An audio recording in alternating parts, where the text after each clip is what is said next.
right, well, welcome to Getting Started with CodeHS. I'm Danielle. I'm a professional development specialist here at CodeHS. We're so excited to have you guys here today. This is a jam-packed hour-and-a-half session. All right, and I'm going to introduce you to our presenter. Tammie is an all-star teacher. She's been with CodeHS, um, teaching CodeHS for what? You said about the last 4 years or so? About 4 years. Yeah, so she's a rock star. This is not her first time presenting at one of these sessions, so you guys are going to be in some great hands today. All right, so here's our jam-packed agenda. We're going to start with CodeHS curriculum. It is a K through 12 curriculum now. We launched the elementary platform a couple years ago, so we have all of your needs K through 12. Then we're going to get started coding with Karel the Dog.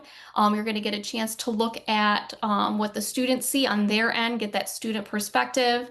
Then we're going to switch over. You'll get a chance to explore creating courses and sections and all the options with course customization that we offer here at CodeHS and explore some of these awesome teacher tools and resources. All right.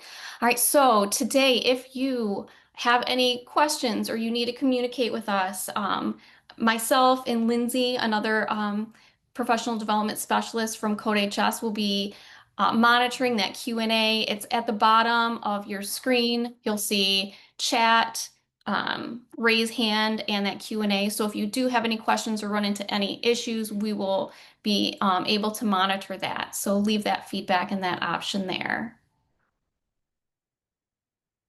All right, so if you haven't already worked with CodeHS before, I strongly encourage you to go ahead and sign up. Go to codehs.com/sign up. Lindsay just put that link in the chat for you guys. Um, it's really easy to sign up and get started in exploring the curriculum. It helps if you have that open alongside with the Zoom screen so you can kind of explore and see these features as we're going through them together. And you are going to get a chance to participate in a course like mock demo session with Tammie. So you'll get some really good experience with using the platform today. All right, so what is CodeHS? So CodeHS is a comprehensive platform for teaching computer science in elementary school, middle school, and high school. So that whole K through 12. We provide K through 12 web-based computer science curriculum, online and offline professional development. You guys are experiencing that professional development right now.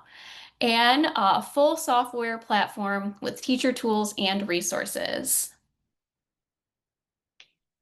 All right, so comprehensive software program, we have instant feedback and submission system. It really makes it easy for you to communicate with your students.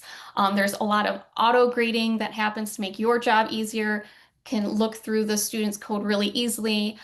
We have a lot of great ways for grading and tracking, so you can really see what your students are doing, what their strengths are, what they might need help for. There's so many amazing teacher tools that you guys are going to get a chance to look at today. And one of our biggest selling points here is it's a web-based platform, so you don't have to worry about downloading anything to computers or plugins. We're very accessible on most devices. All right, now I'm gonna kick it on over to Tammie. She's gonna take it away for us. All right. Good afternoon, morning, wherever you're at. But welcome to our webinar today on CodeHS. And we'll go through some of the slides with you about all the different things that they have to offer. Click. All right, the first thing would be the CodeHS Elementary Course Pathway offering. There are two different pathways for this. We've got computer science and interdisciplinary. You may not see the elementary courses on your site if you have logged in and created an account. You would have to specifically purchase the elementary ones. Those are separate. from the middle school and high school. But the interdisciplinary would be good for your math, your science, your social studies. You could incorporate the computer science courses and curriculum that we have into those courses. For middle school, the two that we've got for computer science explorations and Python for middle school. For the first part for computer science explorations, we've got in the 6th grade, computer science explorations 1, computer science explorations 2 for 7th grade, and Python basics with Tracy the Turtle for 8th grade. And then for Python, if you want to just focus on that, for 6th grade, we got Computer Science Explorations 1. 7th grade, you would take Python Basics with Tracy the Turtle. And in 8th grade, you would take Part 2 of Tracy the Turtle for Python. And just want to go back just in case I might. Okay. Just want to make sure I didn't miss anything on that previous slide. All right, for high school, our course pathways, we have several different options, and one of those would be for the AP Computer Science. So if that is the track that your students are on, for 9th grade, they would take Introduction to Computer Science and JavaScript, which is Corgi. A lot of our programs and stuff have names, special little names like that, especially when we get to Java, where they all have coffee names. So JavaScript would be Corgi. 10th grade, AP Computer Science, Principles in Python. 11th grade, AP Computer Science, A Nitro. And 12th grade would be Data Structures in C++. There is a brand new course, the new APCSA course called Cortado, and this one is structured to align with the College Board units. Nearly all new lessons for this course, expanded exercises and updated examples, a deeper integration of CS pedagogy, and embedded AP style assessments. And there is a national cohort group. Not sure if y'all are going to put the link for that in the chat, but the national cohort, which is 1450 for AP Summer Institute endorsed course that you could look at. This course will be, if we go back to look at the previous slide, this would replace the Nitro course for 11th grade. Right. Now, cybersecurity, which is something I am going to be teaching actually next year. I'm looking forward to this. If your students are on this pathway for 9th grade, they would take Web Design, Picasso. 10th grade, Fundamentals of Cybersecurity. 11th grade, AP Computer Science Principles, Cybersecurity. And 12th grade, Advanced Cybersecurity. And I believe that's the one, and Lindsay, Danielle, y'all could tell me. I think the advanced one's the one that's being redone now, that's being newly updated, because I see there's a 2020 on there. I believe that's the course that's getting updated. Yeah, that's right. The Python pathway, if that's the path your students are taking, 9th grade, they would take Introduction to Python Programming. 10th grade, AP Computer Science Principles in Python. 11th grade, they'd take Data Science with Python. And in 12th, Applications of AI and Machine Learning. The other course pathway for web development, in 9th grade, they would take Web Design Picasso. 10th grade, Introduction to Computer Science and JavaScript, Corgi. 11th grade, Web Development. And 12th grade, Mobile Apps. And then we have our state pathways. I believe for the previous pathways, y'all put the link in there for that, for all the different pathways for everybody to check out. We also have state pathways. So if you are wanting to make sure that the course you're taking is aligned with your state, then we have courses that are aligned to different states. So please check out that link there and look for your state. I did not actually pull that slide up or that website up there, and I'm not sure if I click on it, if it'll open it up or not. Let me try. All right, it did. All right, so what you would do here is go and click on your particular state. For example, I'm in South Carolina, so I could go there and see all of the different courses that are aligned to my state standards. And just looking at your state, you can scroll down and look at all the different alignment here. And they've got different, if you click on the view, it will take you into that, and you can see exactly how the different modules and lessons are aligned to your state standards. All right, we doing good so far? Questions? No. All right. All right, so with all the courses that CodeHS has, how do you select? There's a lot of different things you probably want to ask. Is your goals for the course would be one, is it an introductory computer science course, just you're introducing students to computer science maybe for the first time? Or do you want to focus on a specific programming language like Python, JavaScript, or maybe web design or cybersecurity? Do you want to expose your students to a variety of CS topics?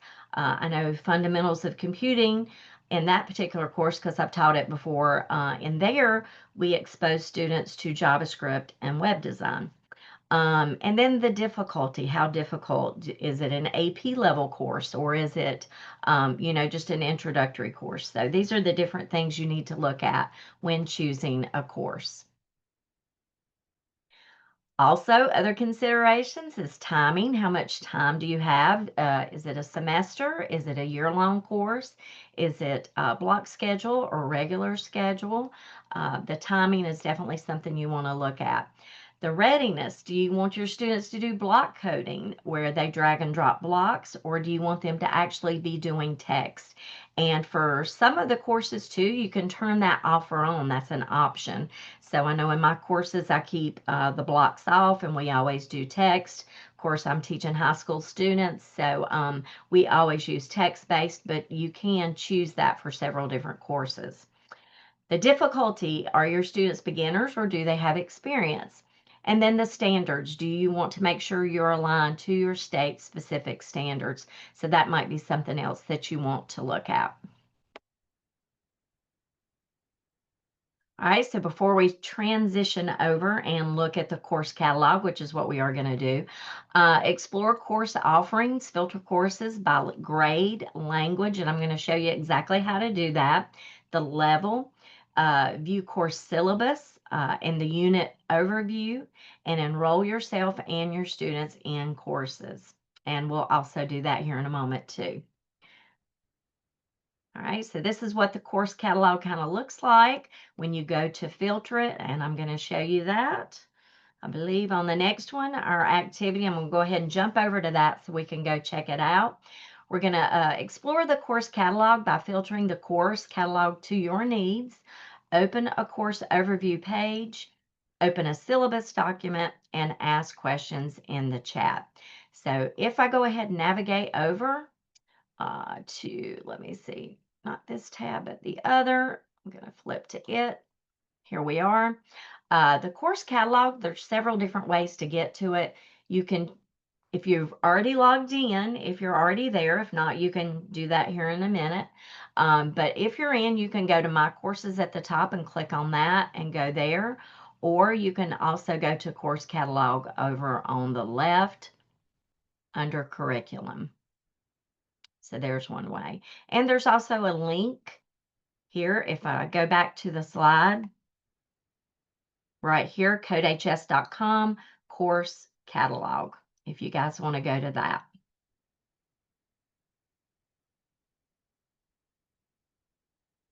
All right. So here we are. Hopefully everybody's with me. And I'm not going too fast. Just let me know if y'all need me to slow down. So here is your course catalog page where it's got all of the different courses. And as you can see, there are tons and tons of courses. Again, I am only going to be able to see middle and high school because I do not have the elementary package. So if I were to filter mine here by grade level, and go here, I could choose high school or middle school. So that might be one way I want to filter it. I could go just to high school and check out all the high school courses that are here. So that's those there.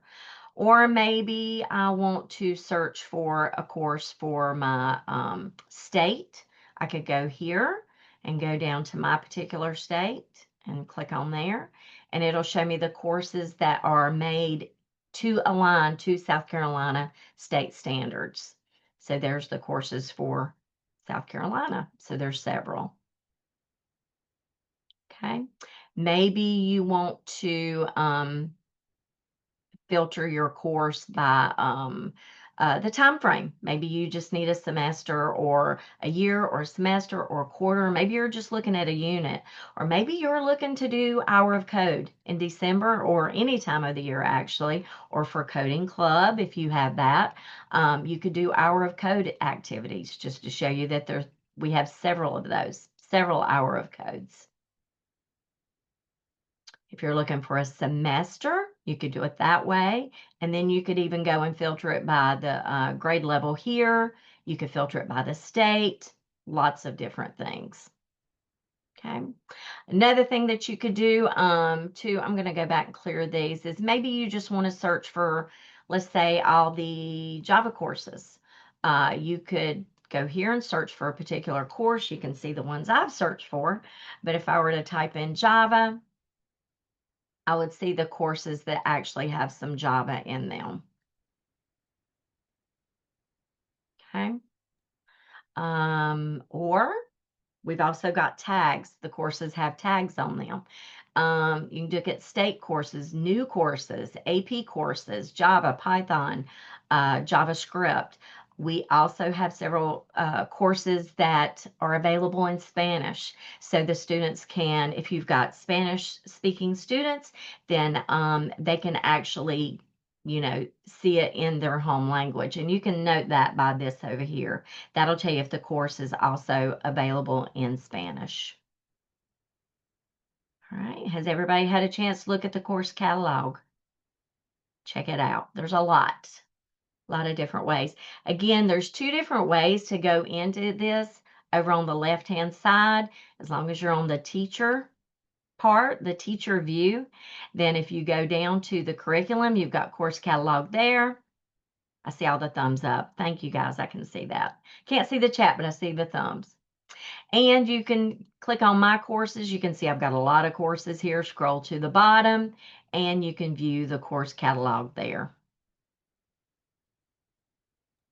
Tammie, we do have a hand up. Do you have a second to answer a question? Okay, Kelly, I'm gonna unmute you so you can ask your question. Oh wait, Kelly's hand went away. If you have a question, feel free to raise your hand, click the raise hand, and I can unmute you, and Tammie can answer your question, or you can put that in the Q&A if you prefer. All right, hands down for now, Tammie, but I'll let you know if something comes up. All right, sounds great. All right, so that was checking out the course catalog. All right, so let's talk a little bit about coding with Karel. If you're not aware, Karel is our dog, our mascot. I guess one of the many mascots we have. The more I use CodeHS, the more I find out we've got Tracy the turtle, and then there's a corgi. There's a cat. We've got a cat too, I think, for block coding or something. But lots of different things we've got. But we started out with Karel the Dog. And the students actually love and adore Karel. So we'll talk a little bit about that. So to get coding with this, again, here is the sign up if you guys want to create a free account so you can follow along. Okay, so there's the sign up for that, the codehs.com/sign up, just in case you haven't logged into that.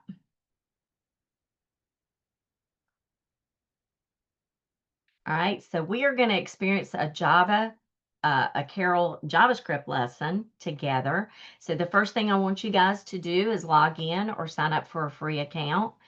And then you are going to join our section as a student. All right, so there are the two links for that to join as one of the students in the course.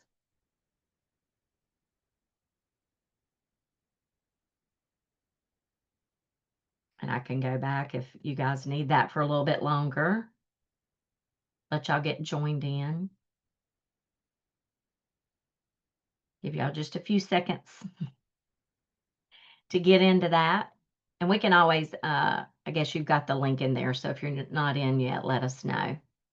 And here's some screenshots. Once you get in to it and you'll see this screen here, please confirm that you want to join the following section. This is what it should look like.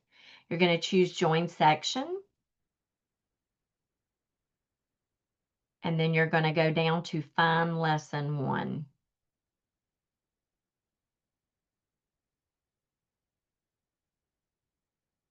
All right.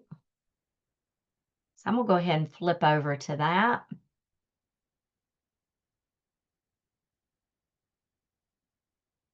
Okay, and what you're going to see from my point is the the teacher view at first, but then I'm going to flip over to the student view so I can see what you are seeing.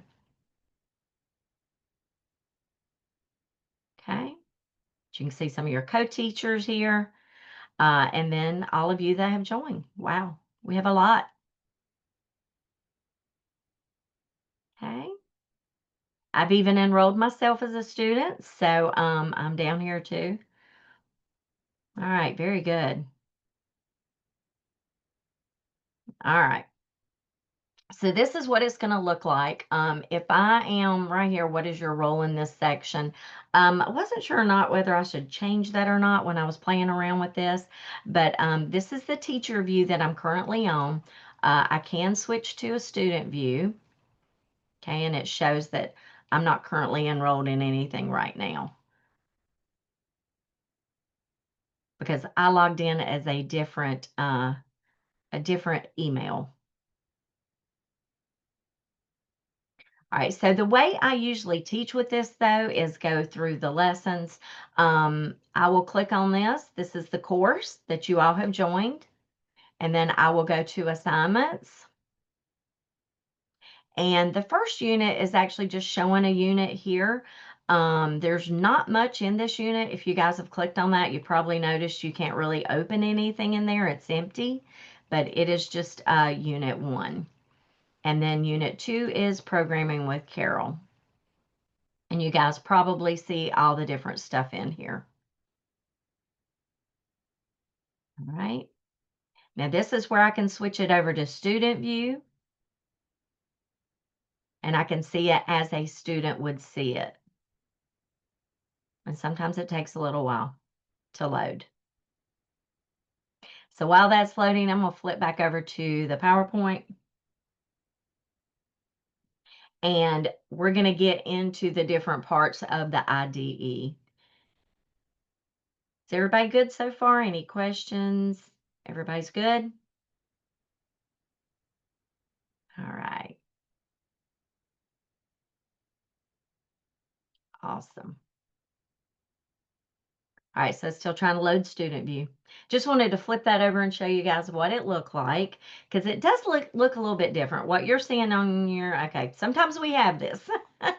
Usually I just refresh. This happens a lot while I'm teaching and it comes back magically. All right, so I'm going to go back into programming with Karel. Now it looks a little more like what you're seeing on your side. So here's programming with Karel. Now, I'm going to go through some of the different icons and stuff here. I think some of the other slides will go over this again. But while we have this up, I just wanted to show you guys kind of what it looks like here. This is going to be the landing page, and this is what I always tell the students. This is your assignment landing page. When they have this pulled up, it'll tell them what their next assignment is. We're going to go over the keys in a little bit, the different key colors here. Then you'll see the different units and the percent that you have completed on these units. Then, if you open up the second unit, Programming with Karel, you're going to see all of the different modules, and they're called different things. Sometimes they're called modules and units and lessons. I actually, in my class, you can call them anything you want, but I refer to these as units, and then I refer to these as modules. I think CodeHS refers to these as lessons. If you look at the icons though over here on the right, just to show you what we've got here, the first one looks like a little camera, movie camera. That would be the video for the unit. And all of these courses pretty much follow the same format. You're going to have a video as your very first introduction. Then you're going to have a really short quiz. These quizzes range anywhere from 1 questions to 5 questions. I don't know if I've seen more than that. And you can use that just for a check for understanding. You can use it for an actual quiz with the students. A lot of times I will take those and move them because you can shuffle around the curriculum and make it your own. But a lot of times I will take that and move it to the end to where it's a quiz at the end of the unit. Once they've done everything and they've had some practice, then they have the quiz. So you can use that any way you want. This little thing here, it looks like a document piece of paper. That's an example for the students. Usually these examples are also in the video. So when you're playing the video will have like a lesson part at the beginning where it does all the explaining of the concepts. And then it will go into, they'll switch to the platform and actually show the students how to code a program. And so usually these examples are the same ones that are in the video. And then you'll have a couple of exercises, and that can range from 1 to 4 or whatever, depending on your unit. All right. So that's all the different ones that are in here. At the bottom, you can see the course progress. You can also see each progress level for the units and points and so on. All right. So I'm going to go back over and let's kind of go through some of the things. The first thing I want to show you guys is the code editor, the IDE, where you would be doing your coding at. So we're going to look at that. The first part on the left here is your assignment details. That would be number 1. Number 2 is the code editor where you're going to type your code. That's where you will actually go in and write your programs at. And 3 is the helpful tabs, and it's also where you will run your code. This is where you will see the output of your code. For Karel, it's going to be a graphical output where you will see Karel. This is actually Karel, the little dog. You will see Karel actually do the commands that are in the code. And at the top here, the run code, grading, exercise docs, help, and more. Very, very important tabs for you and your students to use. So they kind of go through some of the tabs here, and we'll actually flip over to the platform and look at that here in a moment. You've got the run code, which is where you will run your program and check the status. You have test cases that will tell your check code, like if it passed or not, and if it didn't, what types of things are wrong. The assignment, you can go there and actually see the exercise description again. The docs, which is amazing. I can't say enough about docs, and students usually will forget about docs, but that's where they can go in case they forgot how to code something. Docs is full of little like mini lessons. We'll look at it, but it's an excellent resource for the students to use. The grade tab, you're going to see that on graded exercises. You will not see that on the examples, only on the graded exercises. But that's where the students can see their grade, and the teachers, one way that the teachers can grade the student work. And then under more, you've got the code history, sharing work, viewing slides and notes, lots of things under the more tab. All right, so before we get too much into this, I was trying to see at what point I want to flip over and show you guys. This is some of the stuff you can do in the More tab that they're showing you here. And now we're at our activity. So let's actually go look at some of the exercises in here in this first little module, if you want to follow along with me. So the first thing is a video. These videos are usually pretty short. I'm going to click on this right here, the little movie. I'm not going to play all this. This is about 3 minutes long, so it's not too bad. Some of them get quite lengthy, especially in Java Nitro. Some of the videos are a little long, but for the most part, they're usually only a couple of minutes, 1 to 5 minutes. so they're not long. So just to play you just a little bit, we're not going to play the whole thing, but I will play just a little bit. Hi, in this lesson, we'll introduce you to Karel. Meet Karel. Karel is a dog who listens to your commands.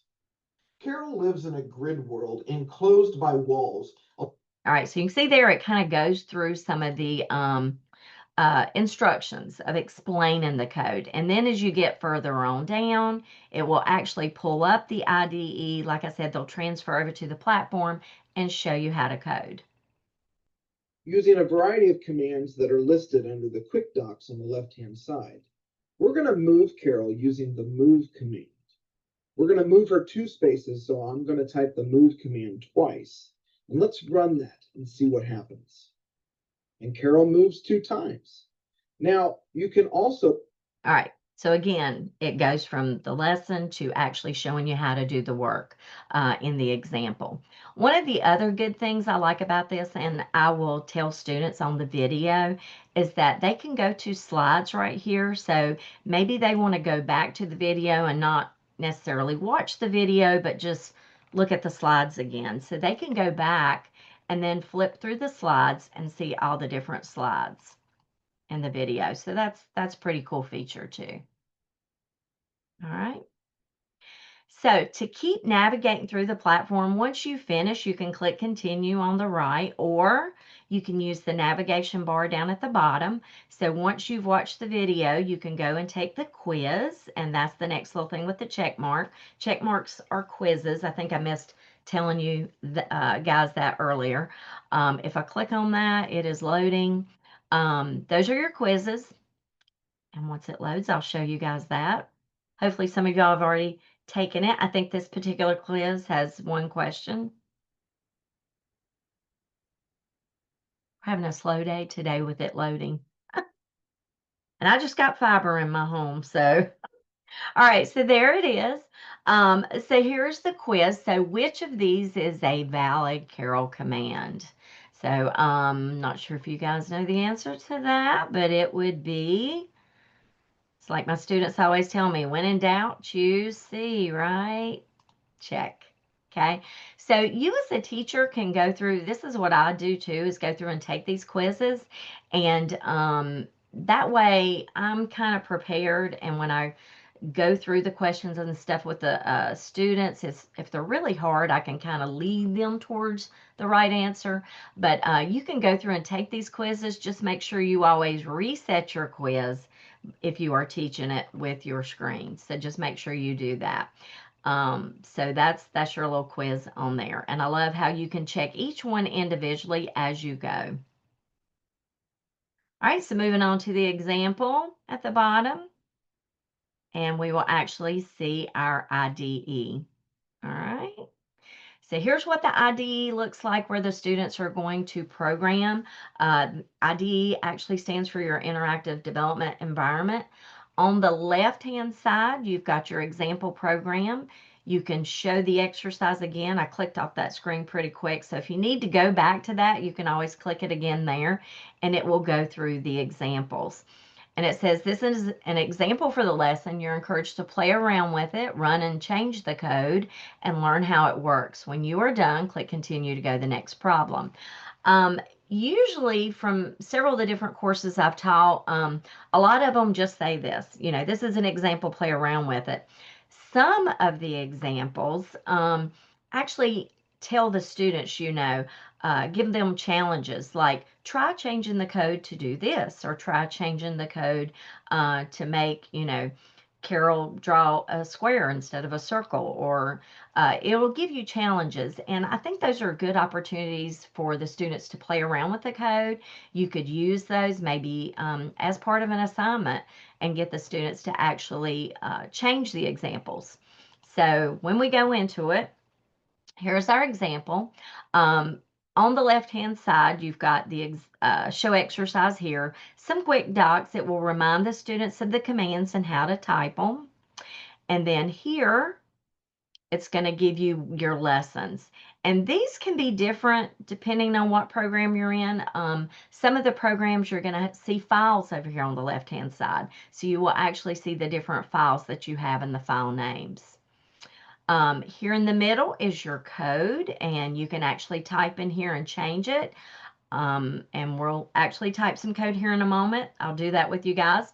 And then over on the right, run code, example, docs, grade, and more. So like I was telling you guys, this says example. That's how you know. A lot of times my students are like, is this a graded exercise? And I'm like, no, because I don't grade my examples. You might want to. But this is how you know if you're currently on an example rather than an exercise. That's a keyword there that'll tell them that. Run code is where you can run it. You just click the run button. And you can see Karel do her thing. She moves, puts ball, moves. All right. Now there's a little slider here where you can make her go really fast. This is great if you're grading a really, really long coding thing from Karel, where if she's like drawing a maze or something, you might want it to go a little faster, or you might want to slow it down and actually make Karel go a little slower. And you can see line by line what she's doing as it highlights each line. So that's pretty cool. You can pause it in the middle. You can step through the exercise. I could reset it and then step through it line by line. So wonderful things there. Okay. It'll also tell you at the bottom if you got it, which is great. And then you could click continue here. Again, this is just an example. If I click on examples, it can show what the output should be when we run our code. All right, here's docs, which has got all the wonderful documentation in it. And you can click down on these and go to all the different things that the students have learned. So again, this is a really great reference. This is what I tell the students to use for a reference guide. All right, grade. The examples not graded. Okay, and it does say out of 1. So you could grade this or not grade this out of 1 point.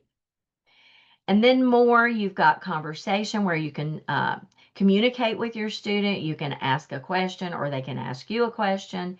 A history of the student's code. They can share code, slides. This is another good place for students to go back to reference the slides. The solution, that's only available to you as a teacher. So that is not for the kids, thank goodness. But that's where you'll see the solution. So you can always go there and it'll give you the code. So that's wonderful. I definitely use that. There's print, they can download, just some other different options in there, but that's the most important ones. All right, so if we go over to our very first Karel program and see what that looks like. All right, so hopefully everybody's with me. Everybody good? Just checking. We'll grab a quick sip. All right, awesome. Awesome. All right, so it says we're going to write a program, and you can see this first Karel program is 5 points. Most of our assignments are 5 points. Write a program to have Karel move to the tennis ball and pick it up. So this is the starting world. It always shows you what it looks like before you write your code. And when you run your code, this is your ending world, what it should look like when you're done. So when I click Get Started, here it is. And you can see here's some of our commands that we can use. And it looks like we need to make Karel move, put ball. So she's going to go 1, 2, 3, 4 times. She's going to move 4 times, and then she's actually going to take ball, I believe it was. She's taken the ball. This here is our result world. She's not going to put another ball down. She's going to take one. So this is what we should have when we are done. So it also shows you over here on the left. So if I type it in, move, hopefully you guys are coding with me. And you probably saw that little red mark come up. That's because it thought I was wrong until I finished my code. So like if I type move and do that, yeah, that's going to give me a problem. I'm going to leave that there so I can show you guys. Move. And then we are going to take ball. Okay. All right, so if I were to run this, I get an error. All right, so usually it's really good about telling you what your errors are. And it says right here, error on line 2, unexpected. Yeah, like what is that? Why do I have a semicolon there? All right, so it does not like that. So it gives me which line it's on, so I know how to go fix it. And now it looks good. All right, so I'm going to reset. I'm going to run it again. And there it goes. So it actually worked. Hopefully you guys were able to code it and get it to run. It tells me down here, nice job, you got it.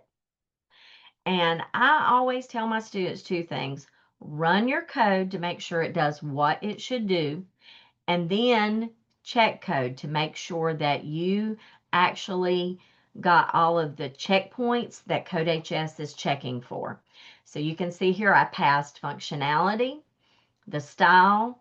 It says world, your first program actually went good. Style, awesome. Your code is indented properly. That's pretty important in some languages. And nice job, your commands all look good. All right, so there's all the checks on it. So there's your check code. So as a student, once they're done and it runs properly and it passes check code, then they would submit it. Now, I also tell them to save their program because you never know what's going to happen. You hate to be working on a really long program and your student loses internet or something else happens and their computer crashes, battery dies, and they lose their work.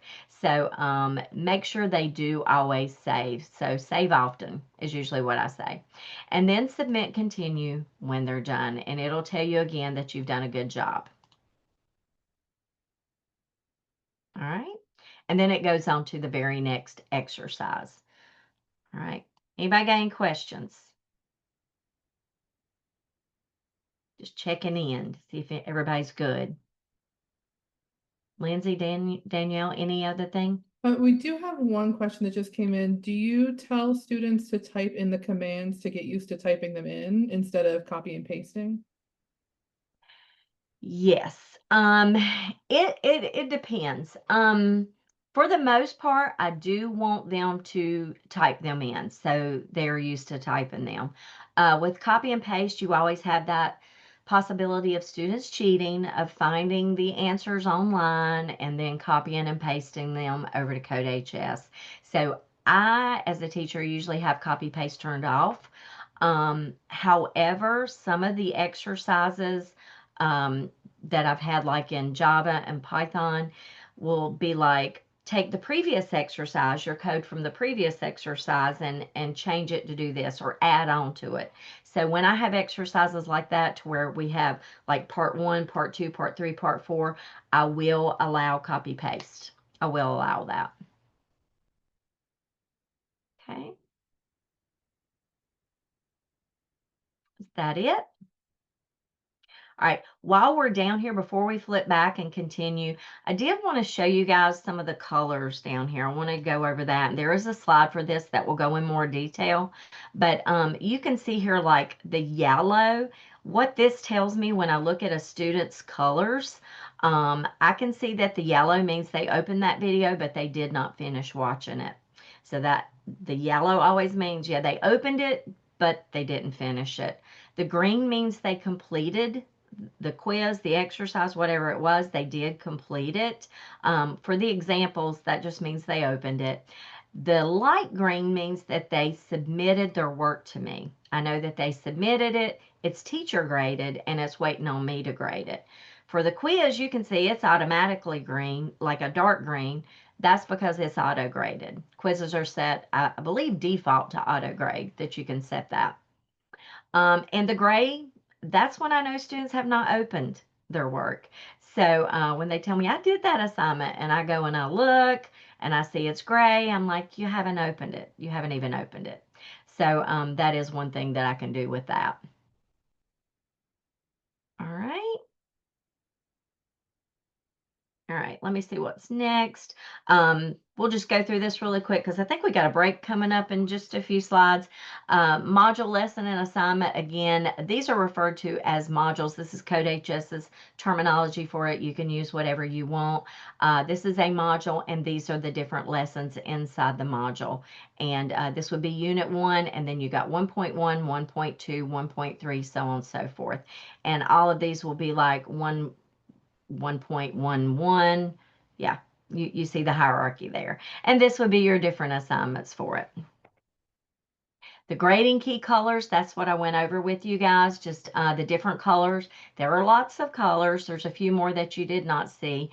The magenta means that I graded a student's work and they did not do it right. And so I asked them to redo it, to fix it. I gave them a second chance to fix it. And so it's magenta now. Actually, I got those colors backwards. Pardon me. I apologize. The magenta means, yes, I did ask them to redo it, and they have redone it. They are waiting on me to grade it. The pink, which is what I tell them all the time, if you see pink, I gave you another chance to go fix that exercise and resubmit it. Green means they submitted it, and they're waiting on me to grade it. Yellow means they opened it, but they haven't finished it. And then the gray means it has not been opened.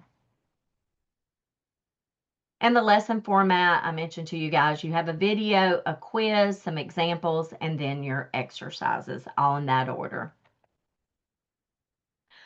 For the videos, different things you could do. You could have the students watch them individually on their own time with Flipped Classroom, have them do it the night before. You can watch the video as a class together, pausing to check for understanding. One thing I do too with that some is use Edpuzzle and the videos and do checkpoints throughout the video. Yeah, the Flipped Classroom students watch it the night before, or you can teach directly from the slides, which is something else I've done.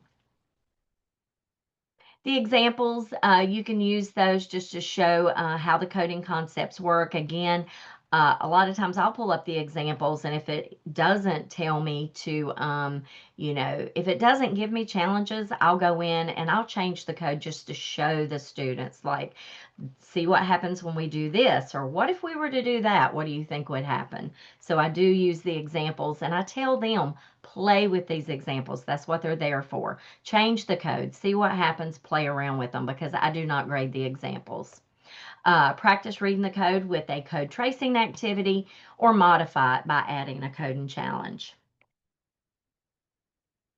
Ways to use the exercises. You can use that for assessing students on their understanding of the coding concepts, complete exercises with pair programming, having them work together, or have them complete them individually. And we are at the break. So, Lindsay, Danielle, how long of a little break? I know I've been talking a lot and you guys have been sitting a lot. So, how long of a break y'all think? I think maybe at 5 till, so what's that, about 6 minutes? That's A 6-minute break? Mhm. All right, let's take a little break. I'll let you guys enjoy a little break. We'll reconvene at 12:55.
All right, guys, time to start back.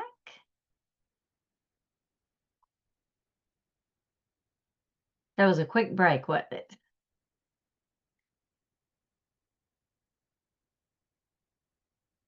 All right, we still got a lot to cover and we've got 35 minutes, so I'm gonna go ahead and get on it. Let's talk about creating courses and sections. Now that we've looked at the student side and what they're doing and the exercises, let's look at the teacher side and what we have to do on our part.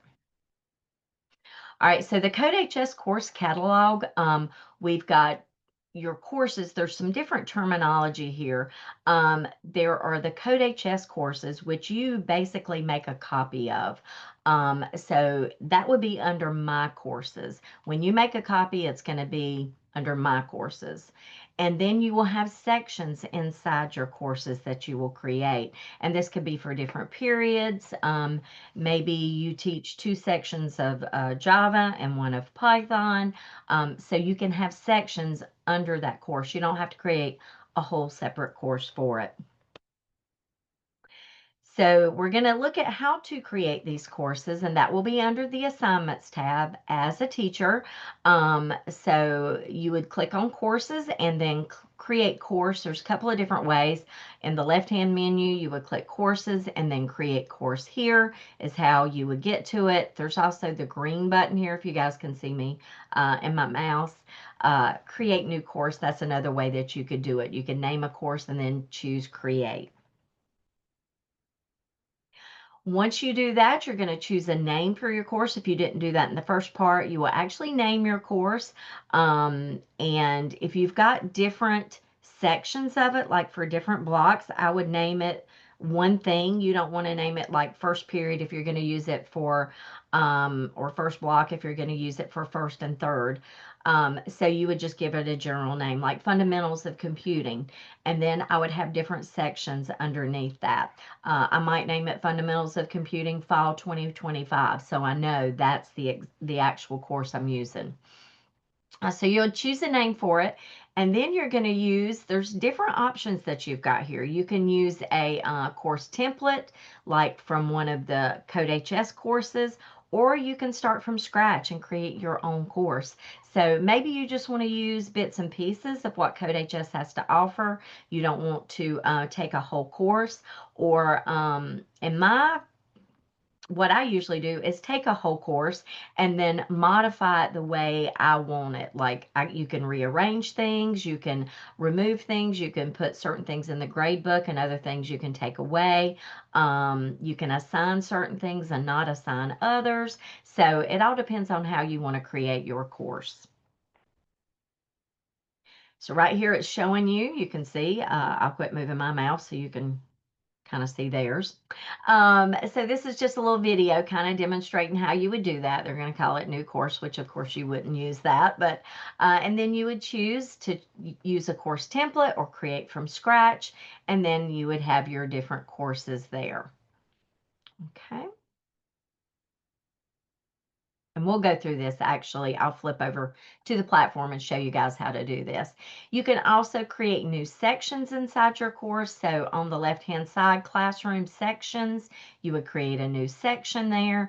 And there's 2 different places here. You can do it there or over on the right with the green button, create a new section. And it'll ask you for which course you want to do it for. So here, choose a name for your new section. This would be like you were to do block 1 or period 3 or whatever. This would be your new section name. And then creating sections here, it says what course will period 1 Intro to Python belong to. So you're going to tell it the section you're creating, what course does that go with? So this is where you will do that.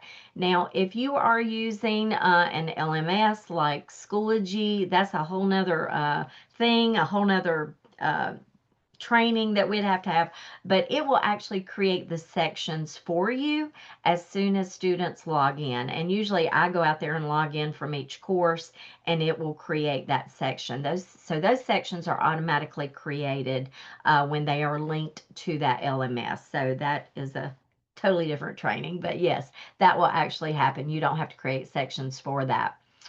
Okay.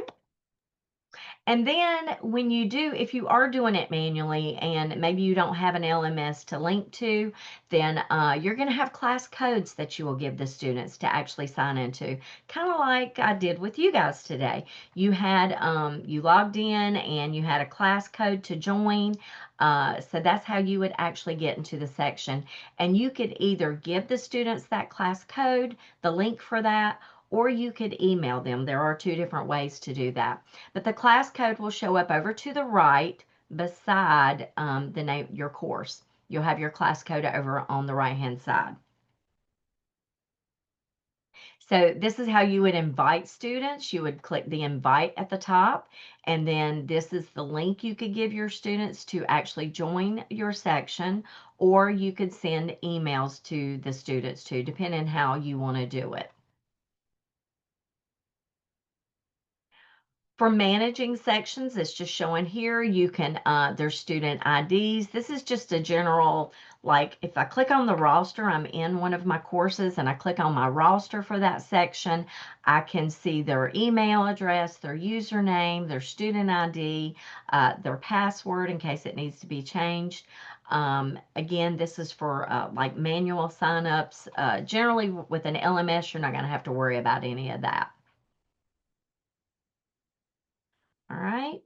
And so now we're going to go ahead and flip over and see how to build a course and section. So we're going to use the Courses app to create a new course, use the Sections app to create one or more sections, and locate the enroll URL students will use. So the very first thing to go back to the slides here for creating a course, just so you guys can see where I'm going with this. Here we will be on our courses, and then we will click, trying to get back there to see if I can get to it for you guys. Okay, here we are. So let me go over to, let's see which one I want to go to here. Generally, I always like to start, I tell my students, click on the blue computer in the top left corner. So a lot of times I will go there.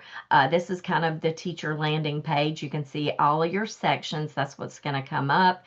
This is the current one I've got, and you guys can see the class code over on the right. So I want to create a new course. I'm going to click on courses on the left. There they are. Okay, so this was under the assignments tab on the left-hand side. You would click courses and then create new course, or you could go there. I'm going to go here. It's right there. The green button, create new course. And I could choose a current template or create a course from scratch. So I'm going to go through the template part so I can show you guys how to do that. Choose course template. Okay, so here we are. And this is where I would search for a certain course. So maybe I want to do a cybersecurity course, okay, for high school. And you could kind of filter it out that way. You can see mine's kind of defaulting to South Carolina there. And I go down and I look, and there's South Carolina cybersecurity. So I could have filtered that or just scrolled down to see. Maybe I wanted to use something else. Maybe I wanted to create the level 1 certification practice for my students, which I will be doing this fall. So for this example, I'm going to do South Carolina cybersecurity there. And then it says choose a name for your course. So I would say cybersecurity, let's see, and then do fall 2025. Okay, so I'm going to pretend like I'm doing it for this year. And then choose next. Okay, new course created. There it is. So now I could go ahead and add a section if I wanted to, or go straight to manage assignments. Maybe I don't have any sections for this. I want to go ahead and go in and work on the assignments, maybe rearranging them, choosing what I want to do. But I'm going to choose add section. And there it is. And maybe I'm on a block schedule, as you can kind of tell there. So not currently sure what I'm teaching, what blocks next year, but I'm going to assume first block, okay, fall 2025. Of course, that was one I already had done, but I'm going to go ahead and name it that and then choose next. And it says you have successfully created a section. So now if I go back to my blue computer, you can see now, here it is, Cybersecurity File 2025, and there is my first block. 0 students, nobody enrolled yet. There's my class code over on the right. Okay, everybody with me there? Try not to go too fast. So that's how you would create your course. So you could pick a course or start from scratch either way, and how you create sections for that course. And maybe I wanted to add another section. I could do that right here.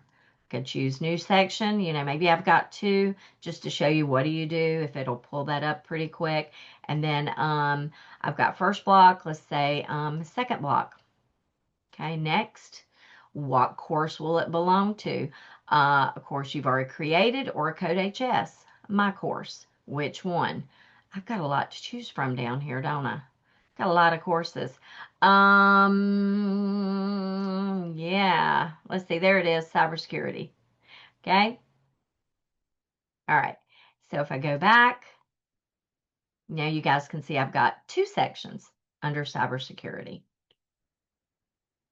All right, now if I go to my roster, I'm going to click on roster over here. All right, now that's this current class that we're in right now. So let me go click on my actual first block. I really don't have a roster now, but I'm going to click on this class. And you can see right here, I've got the code. There's the code showing up. So I could give them that link. I could do it by email here, or I could use the invite up here, which is going to give me the same information. Okay, there's the link again, and then I could just type in a student email address and send the invite. All right, any questions on that? Creating a course, inviting students. Everybody good? That was kind of fast. All right. All right, so we did the creating courses and sections, and I showed you guys the class codes and how to enroll your students. All right, for managing sections, I did not click on that one. Let me go back to that. I'm going to close out of that. So for managing sections, again, if I go back to my roster, which I was already on, click on manage at the top beside roster. I don't have any students to manage right now. So if I go back to, I don't want to share y'all's private information, so I'm not going to go in there and show the manage for this, but I think you guys get the idea of where you would go. All right. All right. Okay. Everybody good so far? Now we're on course customization. Let's talk about how you can customize your courses. Lots and lots of things you can do with them. All right, you can reorder your content. It says from the assignments app, you can reorder the modules, lessons, or activities in your course. One way you can do this is the edit button over here on the right. That will let you grab and move, grab and drop things, your units. So you would be able to reorder your units with the edit button on the right. You can remove content. They're showing you in this little video here. They're going to click on the plus drop down just to kind of show you all the different items that are in there. But the ellipses, the things on the right, I think there's another term for that. I usually call them ellipses. You would click on that and you can see they are choosing remove. You can remove the assignment. That way, if you don't want it in there, there are ways to get that back. Guys, I accidentally removed something I didn't want to, and I had to email CodeHS, which they are wonderful at getting back to you, and they told me how to get that back. So I had to go into my account to actually get it back. But just if you know absolutely without a doubt you're not going to use it, remove it. Otherwise, there is a way to go into the assignments and you can customize them. You can unassign it. So if you don't want a student to do it, then unassign it, I would say at first. But if you absolutely are sure you don't want it, then yes, definitely go ahead and remove it. You can also add content, different ways you can do that. Over on the right-hand side, you can see in the assignments section of the course, you would click add, and then there's CodeHS course. You can add stuff from another course. You can add a sandbox program. You can add a CodeHS project. So CodeHS has lots of different projects and stuff you can add to. And then there's another way to do that too. I believe this is, they're just showing you here the projects, and I'll show you guys that. Adding curated supplemental materials. This is wonderful. I'm not sure if all the courses have it. I know our current course that I'm demonstrating with you guys does not have it. But once you load one of your courses up and you scroll down to the bottom, you will see for some, probably a lot of the courses, supplemental material. And I've used this with my students where if I needed more time or I wanted to do something different, you can add supplemental material. And they show you here it's really easy to add. You just scroll down to the bottom. That's where you'll see it. They're showing it in this demo course. If you go on down, there's where the supplemental material is. And then you can assign it or you can preview it to see if it's something you want to add to your course. You can also add your own content. Over here you can add, it's got a module, a lesson, an assignment. These are from scratch, and you can see here it says blank. So that would be something you would be adding on your own. Maybe something you want to create your own quiz, or you want to create your own lesson or import or a link. You can do that right here. Okay, so let's jump over to the platform and look at how we can customize. Go here. And I actually might, I was going to say, I might pull up the, I don't know if the cybersecurity would show me the assignments. I was going to see if it had supplemental material at the bottom that we could use where I could show you guys. Search for content, supplemental materials. So there it is. So you can see that on this course, there is supplemental materials here where I can assign it to this course. I could assign it to a different course or preview it. Okay, so that's where that's at. And there's other things too. My content, my playlist I've created, community content. We have problem banks and playlist banks. Okay. So if I scroll on up, I'm going to use this since there's a lot of good content in here. This is the edit I was telling you guys about. You click on edit, and then you can move these around. So it's pretty wonderful. Whoop, grab that one, move that there. Okay, so you can move the modules around if you wish. I'll move that back. All right, and click done when you're done. And then for the add button, you can add modules, lessons, assignments, sandbox programs, CodeHS courses. So you can add from other courses and stuff. I'm going to show you guys, let me click on this one just to show you a little bit. What course do you want to add from? So you would choose a different course you wanted to add from, and then the content that you would like to add from it. So not sure why I would want to add this, but let's say, for example, I did. I would just go through all the steps of adding that. And I really want to show you guys the CodeHS projects. There are lots and lots to choose from. As you can see here, lots of different projects. And it gives you the languages, how long it is, what it's, if it's high school, middle school, or maybe elementary. But lots and different projects and stuff here that you can add onto your curriculum as well. Okay. Now for individual things, like if I click on what is cybersecurity, and again, I'm not in the student view. I showed you guys the student view earlier so you could see what it looked like on your end. On the teacher end is where you'll be able to do all this. So what is cybersecurity? If I click on 1.1, I'm not sure there's a lot of content in here. You can see we've got notes. That's just for the students to read, and then a free response.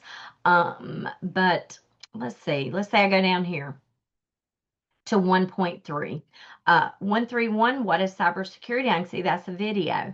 And then I have a quiz. And I think I told you guys, usually I move my quizzes to the end. I might do that a little different this year. I might try trying to think of what I'm thinking of doing is using that as a check for understanding, just to make sure they understand what they watched. And then I might use the AI creator that's available and create a quiz from scratch. So I might be doing that. But if you do want to rearrange your content here, over on the right, you would click the ellipses here and you would move it up or down. Now, sadly, you cannot drag and drop these. You can the units, but the individual pieces inside of a module, you cannot move those by drag and drop. You would have to do move up and move down, and be really careful. Sometimes I've accidentally moved mine to the next module. So be really careful when you're moving things up and down, but you will utilize those. While we're in here, I want to show you some of the other things. This is where you can copy a link for it, preview. There's all settings and solutions here. Assign it to another course. The configure, which is the assign due dates. I'm going to show you that in just a moment. And organize, move to a lesson. You can move it somewhere else. You can move it up, down, or totally remove it. Okay. And the assign thing is what I was telling you. Maybe you don't want to remove it. If you click on assigned, I do go here a lot. This is one place to do it. By sections, due dates, and access controls. Right now it's available. I can lock it. I can change it to unassigned. I can schedule it. Lots of different things here. Okay. All right. So a lot to take in. Everybody good on that? Moving it around. Customizing your course. Okay. All right. Teacher tools and resources. And while we're talking about customizing and stuff too, I think there was a slide in here. If not, I'll go back to it. But on your assignments, how to customize those. But let's talk about communication. It says you can have conversations with your students through the communication app that there is in there. Sometimes my students use that. For the most part, I am a fully virtual teacher, so I have my students email me if they have questions, or they stay after class. They stay after live class and ask me questions. But yes, there is a way for students to communicate with you inside the program, which is pretty awesome. So it says once a message is sent, the recipient will see a notification appear in their inbox along the top of the CodeHS page. So they get notifications there when they've got a message, or maybe they have not. If you are linked to an LMS, I tell the students this is where they'll see where they have not passed back their grade to the LMS. That's going to be the notification sections at the top of the page. So for accessing conversations, click on the toolbox in the top nav bar and look under Classroom and click Messages and click on the Conversations tab. So we'll go over these things here in a moment. Assignment configuration. This is the thing I wanted to show you guys while we were kind of on assignments and stuff. You can configure your assignments for access controls and due dates. Personally, I lock everything. I have everything locked down, so they're not going to go in there and work ahead. It depends on how you run your classroom. You may want to do that. But I lock everything and I open it up as I teach it. So as I'm actually teaching, I'll open up the video. Excuse me. I'll open up the video. I will watch the video, and then I'll open up the examples, and I'll open up things one by one as I go through them for the students. Grading settings, I'm going to show you guys that. Block text settings. Do you want to allow the students to use blocks or text? Is assigned. That's what I was telling you. You don't have to remove it. You can unassign it from the student, a particular student, or the whole class. Copy paste settings, you can turn that off or on. This is where you will do that. I know somebody was asking about that earlier. Quiz settings and per student settings. Lesson plans. Oh, wonderful, wonderful, wonderful. I'll show you guys that. Lots to show y'all here at the end. The lesson plans have all sorts of things in them. There's materials, activity ideas, handouts, discussion questions, lots of things inside the lesson plan. And then the feedback, the code review app on CodeHS is where you can review your students' work and answer questions. So I'd like to show y'all that too. The code review app features 4 tools: overview, help questions, submissions, and grading settings. And then the grade mode, there's several different grade modes of the way you can grade. I'll show you guys that. It can be accessed from your code review dashboard, which is what I usually use, from the, pardon me, think I need a drink. From the left side navigation panel on the code review dashboard, there's a button for grade mode. One of the beauties that I absolutely love is the grading feature. It makes it quick and easy, and I actually have one set up that I can show you guys. The grade book, you can go in the grade book and look at your students' work and what they've submitted.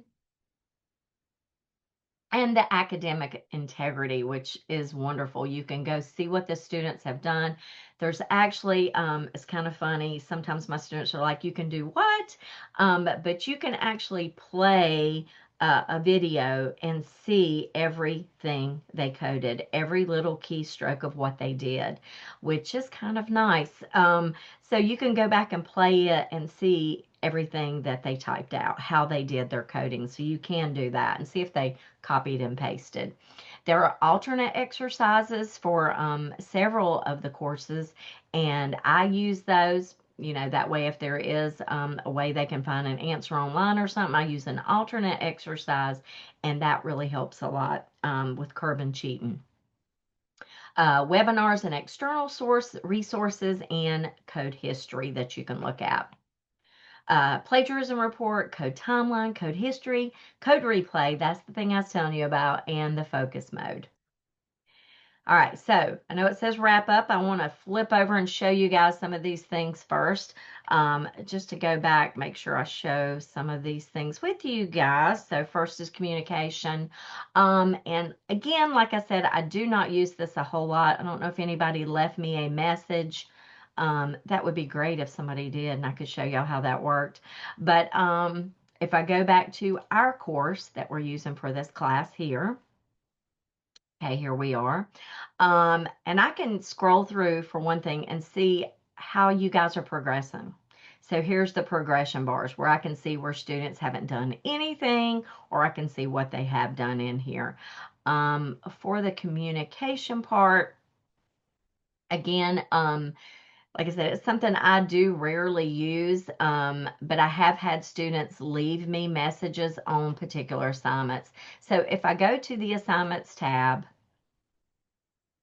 okay, actually let me go to roster again, and I'm going to click on me. I did not leave myself a message, but and if anybody did, let me know. That would be great. I'm trying to find me now that y'all have worked. I am Student Huddle. Where did I go? I know I'm in here somewhere. There I am. All right. So I can go to me. I can see that I've got 12% completed on this. I can see my colors. I can see that I've got something waiting to be graded. But maybe this one's not done. I can go here to short stack, and I can see that Student Huddle hasn't done anything on it. And I can go over here to more and conversation and see if they've left me a message. So that is where you would see the messages from the students, in addition to a notification at the top of your page. So that's where you would see that if a student has sent you a message. All right. Going back.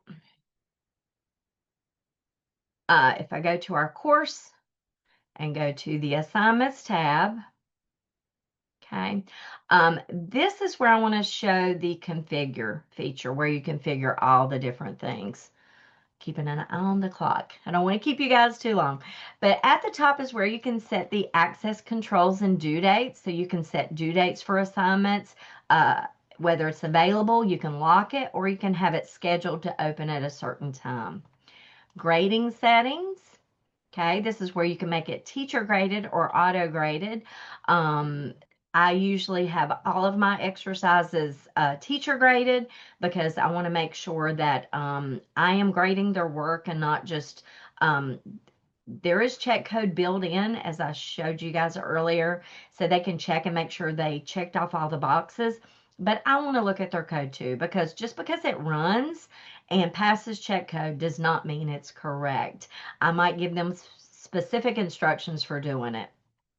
So you can do that. You can see here, most of these are teacher. You can set teacher or auto grade on it. So I did not do that on this second one, but there's auto grade. Block and text settings, you can just toggle that to where if you want to allow blocks for all sections or for, just a particular section. Or you can set it for a particular student right here. Is assigned. Again, it says both of these are assigned. You can even break that down by module or by exercise, whether or not you want to assign it. So maybe Pyramid of Karel, I will want to turn off. I could turn that off to where that one's not assigned. Copy paste. This is where you can keep students from copying and pasting code there. So this says no, prevent copy paste. I generally turn that on for everything. So you would want to turn that on for most things if that's what you want to do. Quiz settings.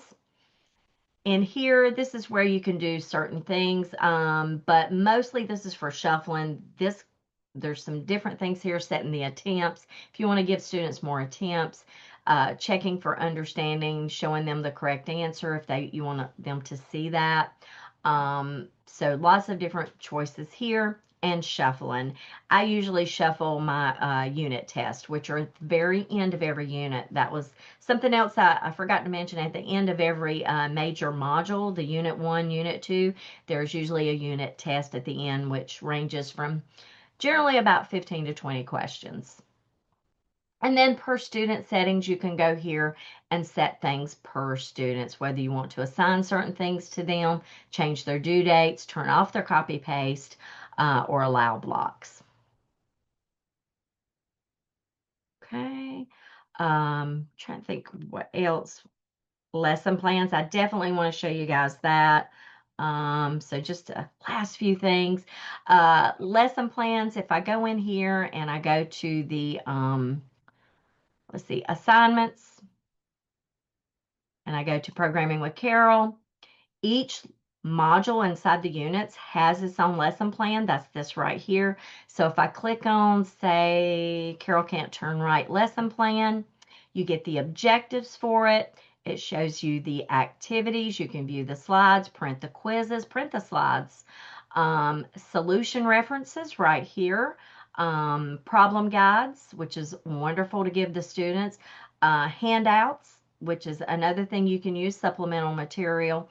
Planning notes, teaching strategies, your video, lots of things in your lesson plan. So that's where you would find that. Modifications for students, and alignment. So lots of things in the lesson plan. Grading, real quick on grading. So if I wanted to grade really quick, I would go to code review. Wow, y'all been busy. Lots and lots of things to grade here. So there's a couple of things. I usually do fast grade. We do have a new feature called AI fast grade, which lets AI kind of grade it for us. Depends on that. So that might be something you want to play with. But for fast grades, what I generally use, you can go into each student's thing and grade their work. For fast grade, one of the things I do love about it is it compares the code, solution code on the right to the solution code on the left, and then I can just go through and award full credit. You guys are doing great. Look at that. Oh, all hundreds. Now on mine, I messed mine up on purpose. Look at y'all showing me up. I did mess mine up on purpose. I can just go through this really quick. There I am. Look what I did.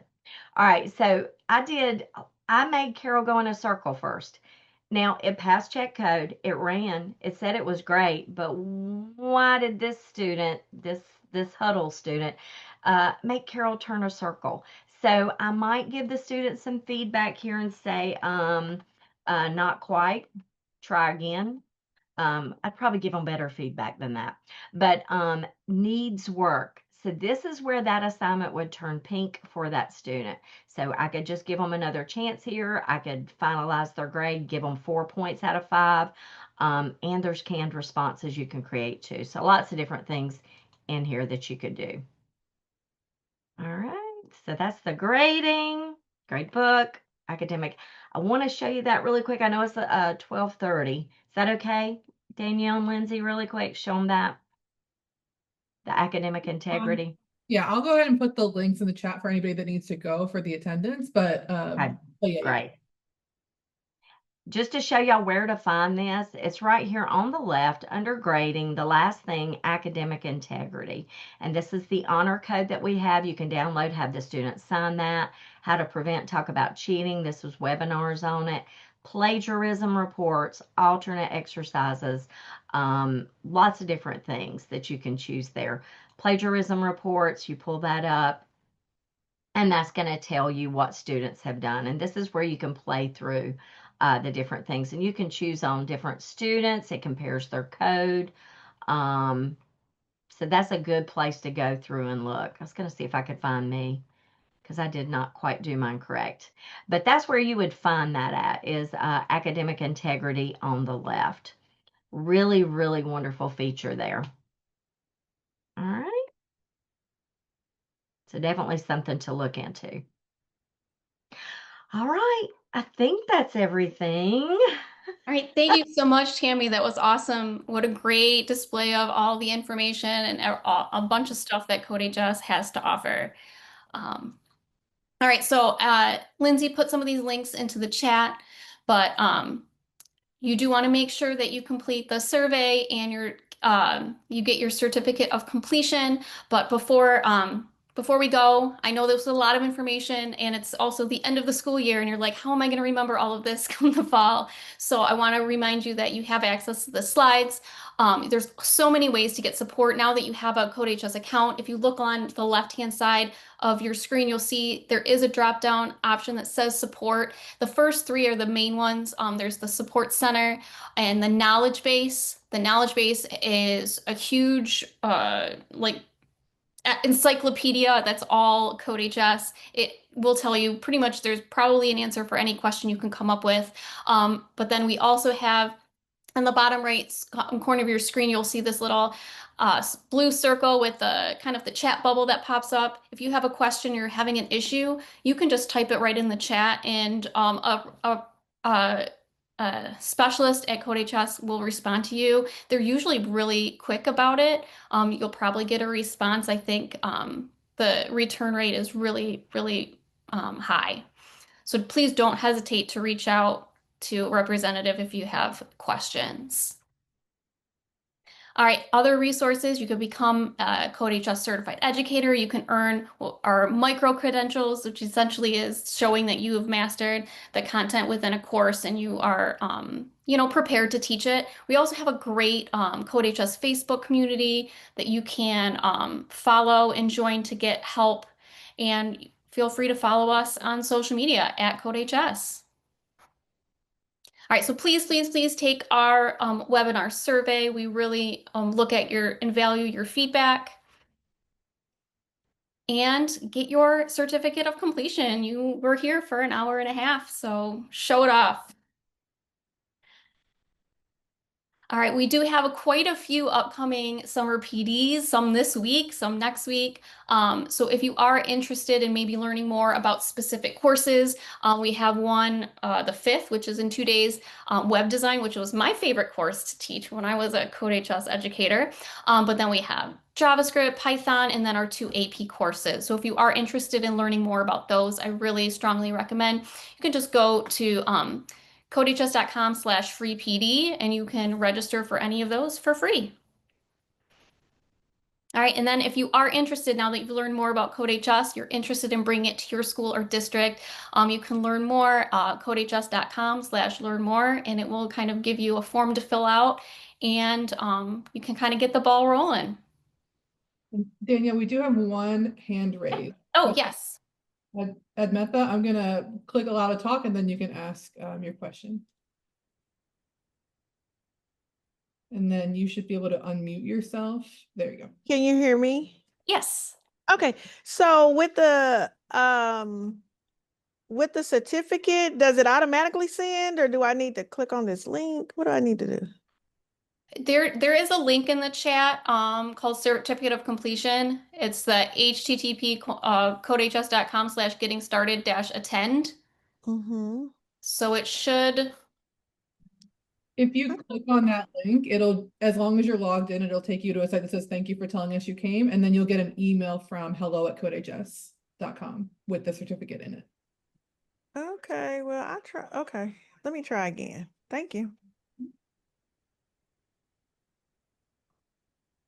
All right, any other last minute questions before we wrap this up? All right, thank you guys so much for attending today. Thank you again, Tammie, for leading this awesome session. I really appreciate you all being here, and Lindsay for all your support in the chat and the Q&A. All right, thanks again, and enjoy the rest of your afternoon.